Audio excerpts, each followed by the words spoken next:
ನಮಸ್ತೆ ಗೆಳೆಯರೆ, ಗಂಧದ ಗುಡಿ ಚಾನಲ್ಗೆ ತಮ್ಮೆಲ್ಲರಿಗೂ ಸುಸ್ವಾಗತ. ಇವತ್ತಿನ ವಿಡಿಯೋದಲ್ಲಿ ನಾವು RRB ಗ್ರೂಪ್ ಡಿ ಎಕ್ಸಾಮ್ನ ಫಸ್ಟ್ ಶಿಫ್ಟ್ ಬಗ್ಗೆ ಅನಾಲಿಸಿಸ್ ಮಾಡ್ತಾ ಹೋಗೋಣ.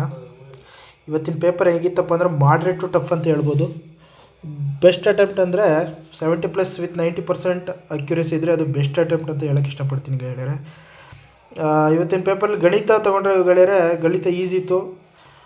5ರಿಂದ 6 ಮಾರ್ಕ್ಸು ಕ್ಯಾಲ್ಕುಲೇಟಿವ್ ಇದೆ. ಅಷ್ಟು ಬಿಟ್ಟರೆ ಗಣಿತ ಈಸಿ ಇದೆ, ರೀಸನಿಂಗ್ ಕೂಡ ಈಸಿ ಇದೆ.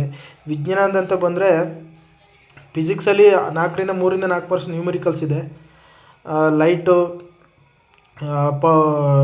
ಎಲೆಕ್ಟ್ರಿಸಿಟಿ ಮತ್ತು ಮ್ಯಾಗ್ನೆಟಿಸಮು ಈ ಚಾಪ್ಟರ್ ಮೇಲೆ ಜಾಸ್ತಿ ಕ್ವಶನ್ ಇತ್ತಿದ್ದಾನೆ. ಕೆಮಿಸ್ಟ್ರಿ ಬಂದರೆ ಕಾರ್ಬನ್ ಕಾಂಪೌಂಡ್ಸ್ ಬಗ್ಗೆ, ಪಿರಿಯಾಡಿಕ್ ಟೇಬಲ್ ಬಗ್ಗೆ ಕ್ವಶನ್ಗಳಿದೆ. ಬಯಾಲಜಿ ಸ್ವಲ್ಪ ವೇಟೇಜ್ ಕಮ್ಮಿ ಇದೆ ಫಸ್ಟ್ ಶಿಫ್ಟಲ್ಲಿ. ನೆಕ್ಸ್ಟು ಕರೆಂಟ್ ಅಫೇರ್ಸ್ ಮತ್ತು ಜನರಲ್ ಅವೇರ್ಸ್ ನೋಡ್ತಾ ಹೋದರೆ ಗೆಳೆಯರೆ, ಇಲ್ಲಿ ಕರೆಂಟ್ ಅಫೇರ್ಸು GK ಇಲ್ಲವೇ, ಜನರಲ್ ಅವೇರ್ಸ್ ಇಲ್ಲೇ ಇಲ್ಲ ಅಂದ್ಕೊಳ್ಳಿ. 90% ಕರೆಂಟ್ ಅಫೇರ್ಸ್ ಇದೆ. ಹಂಗಾರೆ ಕರೆಂಟ್ ಅಫೇರ್ಸ್ ಮೇಲೆ ಜಾಸ್ತಿ ಫೋಕಸ್ ಮಾಡಿ. ಇಷ್ಟು ಹೇಳ್ತಾ ವಿಡಿಯೋ ಮುಗಿಸ್ತಾ ಇದ್ದೀನಿ. ಧನ್ಯವಾದಗಳು.